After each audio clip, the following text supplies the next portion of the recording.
May I go out? Can I borrow your pen? You must stay home tonight. You ought to listen carefully. I shan't tell her. Okay. What are modal verbs? Why do we use modal verbs and where can we use modal verbs? Today I'm going to be talking about modal verbs, and without any further ado, let's dive in, shall we?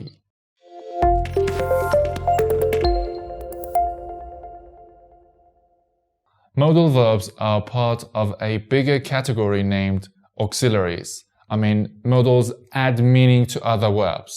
We use modals to show if we believe something is certain, possible, or impossible. We also use them to talk about ability, ask permission, make requests, and offers. خب، استفاده از افعال مودال یا بهتر بگم افعال معین برای خیلیامون یه چیز خیلی ساده است. ولی بعضیامون هم هستیم که توی استفاده از افعال مودال همیشه به مشکل میخوریم. همیشه جمله سازیمون با افعال مودال مشکل داره. و اون دلیلش اینه که 5-6 تا قانون کلی هست که اینا رو بلد نیستیم یا شاید یادمون رفته و واسه همین همیشه توی جمله هامون با افعال مودال به مشکل میخوریم. امروز میخوایم اون 5-6 تا قانون رو با هم دیگه بررسی کنیم، پس ادامه ویدیو رو از دست ندید. So in English we have 9 modal verbs. Must, may, might, can, could, shall, should, will, would. Okay, wait. توی انگلیسی 9 تا فعل مودال داریم که اگه بخوایم بهتر اونا رو به ذهن بسپاریم و حفظشون کنیم یه راهی هست. اونم اینه که بگیم 3 تا از افعال مودال با حرف M شروع میشن، یعنی must, may, might. 2 تا از افعال مودال با C شروع میشن، یعنی can و could. 2 تا دیگه از افعال مودال با حرف W شروع میشن، will and would. و 2 تای آخری با حرف S شروع میشن، shall and should. Do note that in spoken English, will and would can turn into apostrophe double L and apostrophe D. I will, I'll. He would, he'd. So modal verbs follow some special rules, and let's see what these rules are. Rule number 1. Modals are never used alone. They are always used with a main verb. افعال مودال هیچ موقع به تنهایی به کار نمیرن و همیشه با یک فعل اصلی دیگه توی جمله به کار میرن. به این جمله دقت کنید. I go outside. این یه جمله کامل با یه معنی کامله. حالا اگه بگم I must outside، این یه جمله ناقص و با معنی خیلی عجیب غریبه. من باید بیرون. ولی اگه گفتم I must go outside، یعنی من باید بیرون برم، این حالا میشه یه جمله کامل با یه معنی درست. Rule number 2. After modal verbs, we have to use infinitives without to. We have to use the bare infinitive form of the verb. بعد از افعال مودال ما باید شکل ساده فعل استفاده کنیم. یعنی شکل بدون توی فعل رو باید استفاده کنیم. یعنی I can play tennis.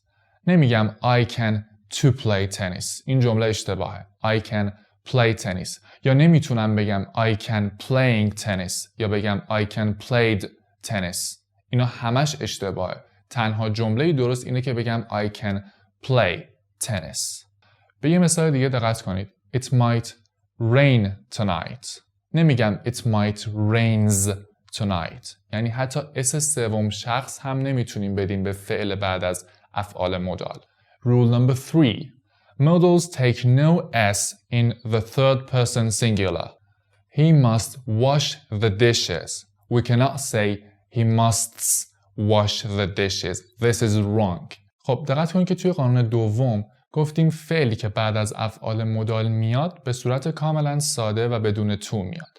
حالا توی قانون سوم میگیم که خود فعل مودال که توی این جمله must هست هم چقدر سخت شد. خود must هم که فعل مودال هست توی این جمله به صورت ساده و بدون اس سوم شخص میاد. Rule number 4. How do we use modals in negative sentences? Subject plus modal plus not plus verb. You must not tell me a lie. Or I cannot speak French. So in this way, we make modals negative. I have a list here and let's take a look at this list. Must, must not, and in a shorter form we can say mustn't. Might, might not, mightn't. May, may not, no contraction. Can, cannot, can't. خب قبل از اینکه ادامه بدیم و بقیه افعال مودال و شکل منفیشون رو ببینیم، یه نکته خیلی خیلی خیلی مهمه من باید همینجا بهش اشاره کنم. خب ببینید ما وقتی می‌خواستیم یه فعل مودال رو منفی کنیم، یه not به بعد از اون فعل مودال اضافه می‌کردیم. یعنی مثلا must که یک کلمه بود، تبدیل می‌شد به must not که دو کلمه است. ولی در مورد can این قضیه یکم متفاوته. can که یک کلمه هست وقتی میخواد منفی بشه میشه cannot ولی بازم یک کلمه است. یعنی دو کلمه به حساب نمیاد. اگه ما cannot رو به صورت جدا از هم نوشتیم یعنی not رو جدا و can رو جدا نوشتیم این غلط. باید cannot رو سر هم بنویسیم. خب این یه نکته خیلی مهمه که اکثرا دیدم توی رایتینگ ها بچه‌ها اینو اشتباه میکنن یعنی can و not رو جدا از هم مینویسن در صورتی که این یک کلمه است و باید سر هم نوشته بشه. اینو حتما بهش دقت کنید که یه وقت اشتباه نکنید. بریم ادامه ویدیو رو ببینیم. Could, could not, couldn't. Shall, shall not, shan't. Should, should not, shouldn't. Will, will not, won't. Would, would not, and wouldn't. Rule number 5. Modal verbs do not change their form according to tense. They've got no past form, no future form, and nothing else. They just stay the same. Rule number 6. With interrogatives, modal verbs are used like auxiliaries. Will you help me? Could you bring me a glass of water? در حالت سوالی افعال مودال دقیقاً مثل افعال کمکی به کار میرن. یعنی اول فعل مودال میاد، بعد فاعل میاد، بعد فعل اصلی جمله میاد و بعد ادامه جمله که حالا میتونه مفعول باشه یا هر چیز دیگه‌ای باشه. خب این از 6 تا قانون افعال مودال که اگه اینا رو بلد باشید به جرئت اکثر مشکلتون توی استفاده از افعال مودال برطرف میشه. So these are all 9 modal verbs and there is one more thing and that's the verb ought to. According to Cambridge Dictionary, ought to is not considered as a modal verb.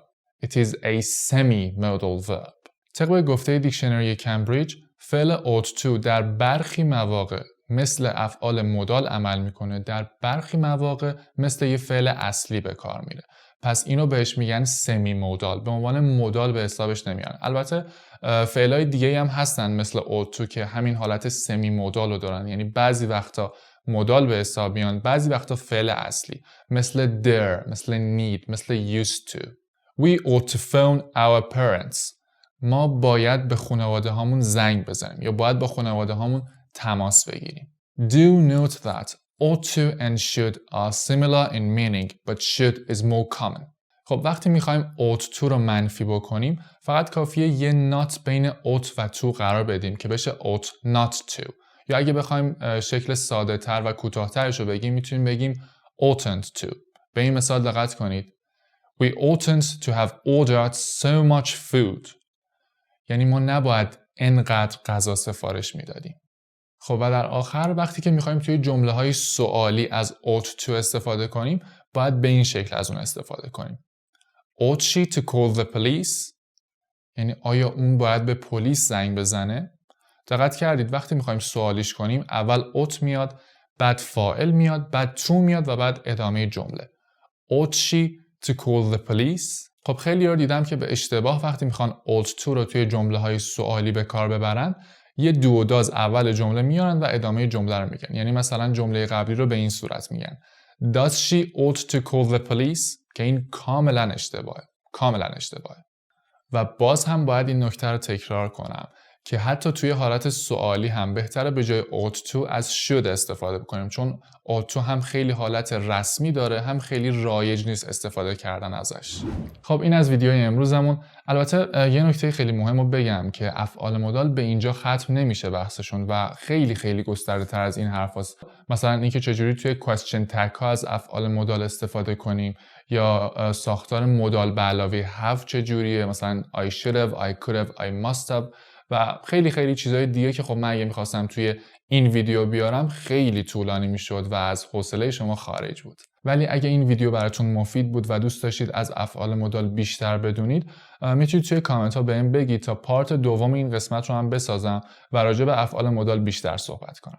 خب مرسی که تا اینجای ویدیو با من همراه بودید. اگه منو هنوز توی صفحات اجتماعی اینستاگرام و تلگرام دنبال نکردید، میتونید منو به آیدی های زیر دنبال کنید. توی اونها هم من به صورت روزانه مطالبی رو منتشر میکنم.